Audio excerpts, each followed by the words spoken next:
Chemistry channel. तो बिना समय गवाए स्टार्ट करते हैं वीडियो स्टूडेंट्स। ठीक है, तो हमारा क्या टॉपिक चल रहा था, मास और मॉलिक्यूलर मास पढ़ लिया था स्टूडेंट्स हमने। अब फिर हम आगे बढ़े थे। ठीक है, तो अब बात करते हैं हम मोल कॉन्सेप्ट की। ठीक है, तो मोल कॉन्सेप्ट में बेसिकली एक चीज होती है मोल।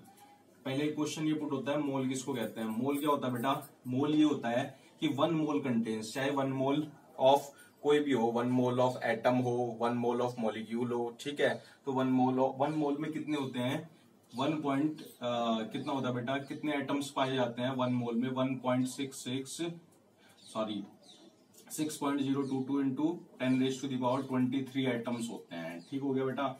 अब ये एटम्स या मॉलिक्यूल्स के फॉर्म में भी हो सकते हैं, ठीक है, और आयंस के फॉर्म में भी हो सकते हैं। इज इट क्लियर और नॉट? इतनी बात क्लियर है? तो बेटा हमें ये ध्यान रखना है, मोल कॉन्सेप्ट क्या होता है कि ये समझो कि जो 12 ग्राम की एक मोल में इतने एटम होंगे कि एग्जैक्टली जो 12 ग्राम था ना, जो हमारा 12 ग्राम कार्बन था, उतने एटम्स जो कंटेन करता है। ठीक हो गया बेटा। ओके, वन मोल हमें ये ध्यान रखना है 6.022 इंटू 10⁻23 एटम्स पर मोल होते हैं। ठीक हो गया, एटम्स भी हो सकते हैं, मॉलिक्यूल्स भी हो सकते हैं। ओके, अब देखो कुछ न्यूमेरिकल प्रॉब्लम मैं करवाता हूं, ठीक है, फिर हम आगे बढ़ेंगे। तो पहला न्यूमेरिकल मैं करवाता हूं बेटा। देखो मॉलिक्यूलर मास भी हमने पढ़ लिया था, ठीक है, तो हमें क्या कैलकुलेट करना है, कैलकुलेट द मॉलिक्यूलर मास।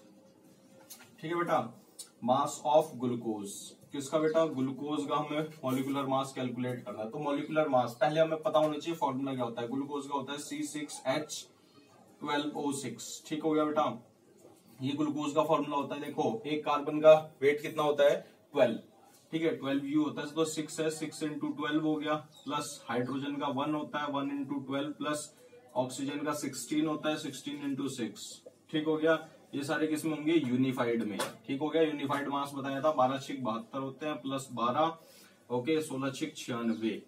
ठीक हो गया बेटा। ओके, अब देखो कितना हो जाएगा ये आपका, 6 और 2 8 और 4 12, ओके, 10 11 और 7, 11 और 7 कितने हो जाएंगे बेटे, 18 हो जाएंगे। 11 और 7 18, तो 182 U आ जाएगा। मॉलिक्यूलर मास पता लग गया बेटा ग्लूकोज का। अब देखो सेकंड न्यूमेरिकल करवा रहा हूं मैं, देखो ध्यान से देखना है आपको।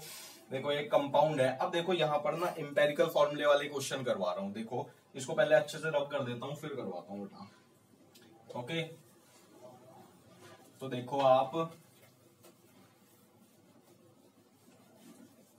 देखो बेटा क्वेश्चन ये है हमारा, एक कंपाउंड है, एक कंपाउंड कंटेन्स, क्या कंटेन कर रहा है बेटा, 4.07% हाइड्रोजन कंटेन करी उसने। ठीक हो गया, ओके, 24.27% कार्बन है उसमें, ठीक है, एंड 71.65% क्या है उसमें, क्लोरीन गैस है। क्या है बेटा, क्लोरीन गैस। ठीक है, इट्स मोलर मास कितना है बेटा, उसका मोलर मास भी दिया है। ओके, कितना है, 98.96 ग्राम आया है। ठीक है, तो what are its empirical formula बताना है बेटा। ठीक है, एम्पेरिकल फॉर्मूला। ओके, तो ध्यान से देखो बेटा। अब देखो पहला काम हमें ये करना है, ये क्या है, परसेंटेज वाले क्वेश्चन है कि इसमें किसका अमाउंट कितना होगा। तो देखो ऐसे क्वेश्चन को करने के लिए हम टोटल वेट कितना मानेंगे, टोटल वेट मानेंगे हम कितना, 100 ग्राम मान लेते हैं। ठीक है, कितना है, टोटल वेट है 100 ग्राम। तो देखो बेटा 100 ग्राम अगर टोटल वेट है पूरे कंपोजिशन, पूरे कंपाउंड का, तो कितना है, वेट ऑफ हाइड्रोजन कितना हो गया बेटा, वेट ऑफ हाइड्रोजन का वेट कितना हो गया, 4 ग्राम। अरे यस या नो, 4.07 ग्राम। वेट ऑफ किसका बेटा, कार्बन का कितना हो गया, कार्बन का वेट हो गया 24.27 ग्राम। ठीक हो गया, समझ में आ रही है बात। अब बात करते हैं वेट ऑफ किसका, क्लोरीन का, क्लोरीन। ठीक है बेटा, कितना हो जाएगा, 71.65 ग्राम। ठीक हो गया। अब देखो सबको अलग अलग तरीके से लिख लो, यानी क्या क्या हमारे पास, कार्बन, हाइड्रोजन और क्लोरीन है बेटा। ठीक है, तो 4.07 ग्राम, 24.27 ग्राम, ठीक है, और 71.65 ग्राम। ठीक है, अब देखो एक बात ध्यान रखना बेटा, यहाँ पे बता रहा हूं मोल, मोल कैसे निकालते हैं, वेट अपॉन मॉलिक्यूलर वेट, ठीक हो गया। या हम ऐसे कह सकते हैं mole equals to mass upon molar mass, ठीक हो गया। ध्यान से देखना है ये चीज, ओके। अब देखो कार्बन का, सॉरी यहां पर क्या लिखना था मुझे, यहां पर लिखना था मुझे बेटा, यहां पर आ जाएगा हाइड्रोजन, ये हाइड्रोजन का है ना, यहाँ पर कार्बन का हो गया, ठीक है। तो हाइड्रोजन का कितना हो गया, 1 हो गया, इज दैट क्लियर और नॉट, ठीक है। कार्बन का कितना 12 हो गया, क्लोरीन का हो गया 35.5। ये आपको क्या याद रखना है, याद रखना है, ठीक है। तो देखो ये कितना आ जाएगा, H4 आ जाएगा, C क्या हो जाएगा 2 के अप्रोक्स आएगा, क्लोरीन कितना हो जाएगा 35 दूनी 71, ये आ गया, ठीक है। इज इट क्लियर और नॉट। तो देखिए फिर नेक्स्ट स्टेप हमारा क्या होना चाहिए, नेक्स्ट स्टेप होना चाहिए हमें, और इसको सिंप्लीफाई करता हूं मैं, ठीक है। तो देखो मैं और सिंपल रेशियो में करने से 2 से डिवाइड कर दूं सभी को, ठीक हो गया। तो कितना आ जाएगा मेरा H2CCl, मतलब क्या हो गया HCH2Cl हो गया, नहीं हो गया, इज दैट क्लियर और नॉट। ये क्या हो गया, एम्पेरिकल फॉर्मूला आ गया हमारा, ठीक है। तो आप देखो अगला स्टेप क्या होगा, एम्पेरिकल फॉर्मूला हो गया, इसका एम्पेरिकल फॉर्मूला मास निकाल लेंगे, ठीक हो गया। फिर जो हमें क्या है, मोलर मास को इसमें से डिवाइड करके n आएगा, फिर n की मल्टीप्लाई इसमें करेंगे, तो हमारा लास्ट में क्या आ जाएगा, एम्पेरिकल फॉर्मूला आ जाएगा, ठीक है। यहां पे कर देता हूं, ओके ओके बेटा। तो देखो ध्यान से देखो आप, तो देखिए ये हमारा आ गया, सेकंड स्टेप समझ गए। तो CH2Cl, अब क्या है ये है हमारा एम्पेरिकल क्या है बेटा, फॉर्मूला है ये हमारा इसके लिए, ठीक हो गया। कितना CH2Cl। अब इसके लिए इंपेरिकल फॉर्मूला मास निकालते हैं, इसका मास निकाल लो 12, ओके सॉरी, प्लस हाइड्रोजन का 1, तो 2 का कितना हो जाएगा 2 प्लस 35.5, इज इट क्लियर और नॉट। देखो प्लस करो इसको, 5 2 7 2 9, ठीक है, 3 और 1 4, इज इट क्लियर और नॉट, ठीक हो गया। एम्पेरिकल फॉर्मूला पता लग गया। अब देखो n कैसे निकलेगा, n होगा मोलर मास जो एक्चुअल में गिवन है हमें, molar mass upon empirical formula mass, ठीक हो गया बेटा। मोलर मास कितना गिवन है 98.96 अपॉन 49.5, कितना आ जाएगा 2 आ जाएगा। तो अब क्या करना है, जो 2 है ना इसकी मल्टीप्लाई इसमें कर देनी है, देखो कैसे। तो हमारा इंपेरिकल फॉर्मूला कैसे निकलेगा, empirical formula equals to CH2Cl का होल ट्वाइस, ठीक हो गया। तो कितना आ जाएगा C2H4Cl2, इज इट क्लियर और नॉट। तो ये हमारा फाइनल आंसर हो गया, क्लियर है बेटा बात। तो अब इसको रब करते हैं, अब नेक्स्ट क्वेश्चन में हम आगे बढ़ते हैं, ठीक है।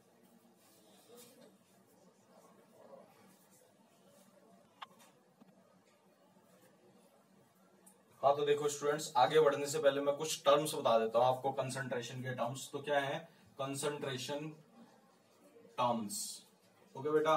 कंसंट्रेशन टर्म्स होते हैं, तो कौन कौन से होते हैं, पहला होता है हमारा molarity, okay, number of moles तो सभी को निकालने आ गए, ठीक है। दूसरा होता है मोलैलिटी, ओके। थर्ड होता है मास परसेंटेज कैसे निकलेगा। फोर्थ क्या होता है, मोल फ्रैक्शन, ओके बेटा, मोल फ्रैक्शन। तो 1 बाय 1 समझते हैं क्या होते हैं इनके फॉर्मूले। तो देखिए अगर मैं मोलैरिटी की बात करता हूं, मोलैरिटी को कैपिटल M से रिप्रेजेंट किया जाता है। मोलैरिटी होती है number of moles of solute, number of moles of solute, okay, ठीक है students, upon volume of solution, किसमें होगा, लीटर में होगा, ठीक है। अब बात करते हैं मोलैलिटी की। तो यहाँ पे बात कर देता हूँ, मोलैलिटी को रिप्रेजेंट किया जाता है स्मॉल m से। मोलैलिटी का मीनिंग क्या होता है बेटा, number of moles of solute, number of moles of solute, okay, upon mass of solvent, ये किस में होता है, किलोग्राम में होता है, केजी में, ठीक है। अब बात करते हैं मास परसेंटेज की। मास परसेंटेज का क्या होगा, मास परसेंटेज होगा बेटा मास ऑफ सॉल्यूट, ध्यान से समझो, मास of solute upon mass of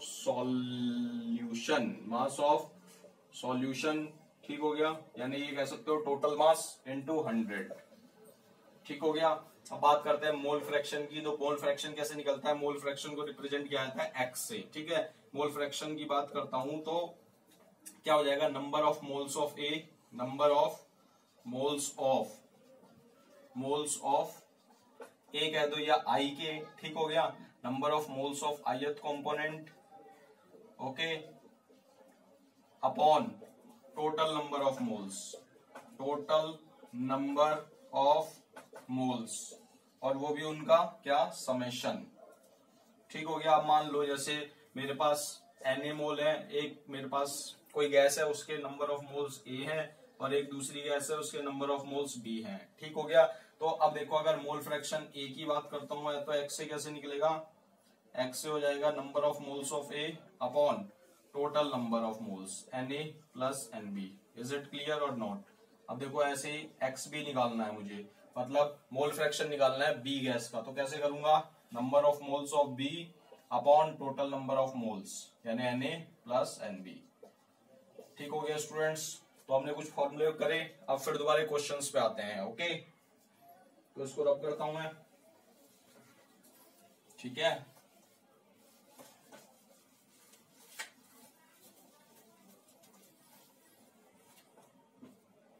देखो न्यूमेरिकल करते हैं अगला। नेक्स्ट न्यूमेरिकल है बेटा हमारा, ये कह रहा है calculate the amount of water, water का अमाउंट कैलकुलेट करना है हमें। Calculate the amount of water, H2O का कैलकुलेट करना है ग्राम में। Okay, produced by the concentration of, by the concentration, sorry combustion of 16 gram of methane. ठीक है जी। तो देखो इसने क्या कहा क्वेश्चन में कि हमें वाटर का अमाउंट कैलकुलेट करना है कि कितने ग्राम वाटर प्रोड्यूस्ड हुआ बाय द कंबशन ऑफ, जब हमने मीथेन को ऑक्सीजन के साथ जलाया ना तो तब कितने ग्राम हमें वाटर प्रोड्यूस होगा वो बताना है। तो देखो पहले इक्वेशन क्या लिखना है, इक्वेशन, और वो भी बैलेंस्ड केमिकल इक्वेशन लिखना है। पहला काम हमारा ये होना चाहिए। स्टोइचियोमेट्री का क्वेश्चन है तो देखिए क्या होगा, CH4 plus O2 gives out क्या होगा आपका, क्या बनेगा, CO2 प्लस वाटर बनेगा बेटा। इज इट क्लियर और नॉट। तो देखिए इक्वेशन बैलेंस करेंगे, ऑक्सीजन 2 है, ऑक्सीजन 2 है, वाटर यहाँ H2 2 है, यहाँ पर 2 से मल्टीप्लाई कर दूंगा मैं। तो देखिए ऑक्सीजन 2 और 2 4, फिर ये 2 है तो इसका 2 टाइम्स हो जाएगा। तो देखिए अब इक्वेशन बैलेंस है हमारी, hydrogen 4 hydrogen 4, carbon 1 carbon 1, oxygen 4 oxygen 2 और 2 4। ठीक हो गया। तो देखो हमारा हमें क्या बताना है, इसको निकालना है, और ये दिया है हमारे पास 16 ग्राम दिया है। ठीक हो गया। तो देखो बेटा अगर आप इक्वेशन से देखते हो तो क्या हो रहा है, 1 मोल CH4 गैस 2 मोल ऑक्सीजन के साथ रिएक्ट करके 1 मोल कार्बन डाइऑक्साइड बना रही है, और क्या बना रही है, 2 मोल वाटर बना रही है। इज इट क्लियर और नॉट। तो देखो अगर मुझे इसके नंबर ऑफ मोल्स पता लग जाए, नंबर ऑफ मोल्स कैसे निकालूंगा मैं, वेट ये है upon molecular wait. Molecular weight देखो नंबर ऑफ मोल्स, वेट कितना है 16, मॉलिक्यूलर वेट कार्बन 12 प्लस 4 यानी 16 इक्वल्स टू 1 मोल आ गया। तो इसका मतलब 1 मोल रिएक्ट करेंगे 2 मोल से, क्या बनाएगी 1 मोल CO2। ठीक हो गया, और 2 मोल वाटर बनाएगा। ठीक हो गया। तो देखिए हमें क्या निकालना है, हमारे पास फॉर्मूला होता है equals to number of moles equals to weight upon molecular weight. ठीक हो गया। हमें क्या निकालना है, वेट निकालना है। तो वेट इक्वल्स टू क्या हो जाएगा, number of moles into molecular weight. ठीक हो गया। नंबर ऑफ मोल्स कितने आए वाटर के, 2, मॉलिक्यूलर वेट वाटर का, वाटर देखो कैसे H2O। ठीक हो गया। हाइड्रोजन 2 भाई, एक हाइड्रोजन का 1, 2 का 2 हो जाएगा, ऑक्सीजन 16 और 2 18 हो गया, तो 18 से मल्टीप्लाई करूंगा, 18 दूनी 36 ग्राम वाटर प्रोड्यूस होगा। इज इट क्लियर और नॉट। इतनी बात क्लियर है बेटा। ठीक हो गया। तो इसको रब करते हैं, नेक्स्ट क्वेश्चन सॉल्व करते हैं। ठीक है, तो जब तक मैं रब करता हूं तब तक आप चैनल को सब्सक्राइब करो और बेल आइकन को दबाओ लेटेस्ट वीडियो पाने के लिए। ओके, तो देखिए नेक्स्ट क्वेश्चन क्या है हमारा, नेक्स्ट क्वेश्चन है हमारा हाउ मैनी मीथेन। चलो इसको देखो, ये वाला दिया है हाउ मैनी मोल्स ऑफ, क्या हमारा how many moles of methane क्या हो गया CH4। ये सेम ही क्वेश्चन हो गया, आप देखो बस थोड़ा सा घुमाया है इन्होंने। Are required to produce 20 gram CO2 gas after combustion, ठीक हो गया, आफ्टर कंबशन।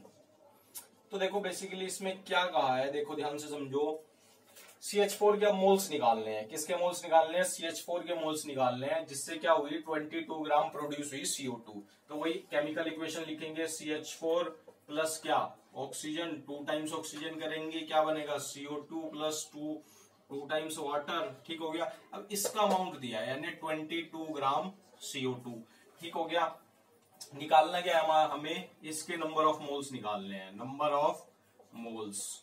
तो देखो कैसे निकालेंगे भाई, वेट दिया है अपॉन मॉलिक्यूलर वेट करके नंबर ऑफ मोल्स निकाल लूं। तो देखिए कार्बन डाइऑक्साइड का मॉलिक्यूलर वेट 12 प्लस कितना, 16 दूनी 32, 32 प्लस 12 44 हो जाएगा।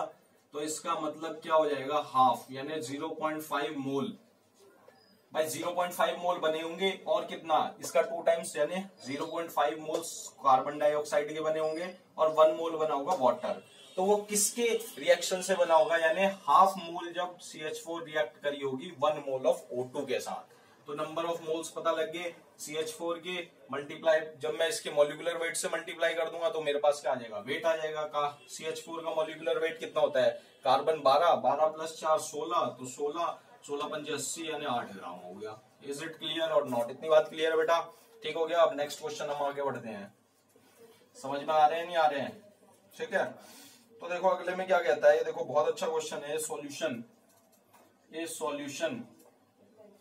इज प्रिपेयर्ड, ध्यान से समझेंगे। A solution is prepared by adding, okay, a solution is prepared by adding, कहा गया question, 2 gram of a substance, 2 gram of a substance, ठीक हो गया, 2 gram of a substance a to 18 gram water, ठीक हो गया, ओके। तो बताना है कैलकुलेट मास परसेंटेज बताना है, ठीक है, ऑफ सॉल्यूशन। तो देखो क्या फॉर्मूला लगेगा, मास परसेंटेज का क्या फॉर्मूला होता है बेटा, तो मास परसेंटेज का फॉर्मूला होता है मास परसेंटेज इक्वल्स टू क्या हो गया, mass of solute, okay, mass of solute upon total mass, या mass of solution total mass of solution, total mass of solution, ठीक हो गया, इनटू 100 करेंगे क्योंकि परसेंटेज में हमें चाहिए। तो देखो मास ऑफ सॉल्यूट कितना है, 2 ग्राम सब्सटेंस ऐड करा। अब देखो 18 ग्राम वाटर में ऐड करा है ना, तो टोटल मास ऑफ सॉल्यूशन कितना हो जाएगा, 18 प्लस 2 20 इंटू 100, ठीक हो गया, 20 पंजे 100 होते हैं, 5 दूनी 10% आ गया मास परसेंट, ठीक है। तो स्टूडेंट्स इसी के साथ ये वीडियो यहीं पर खत्म हो जाती है। वीडियो अच्छी लगे लाइक करो, शेयर करो, चैनल को सब्सक्राइब करो, थैंक यू।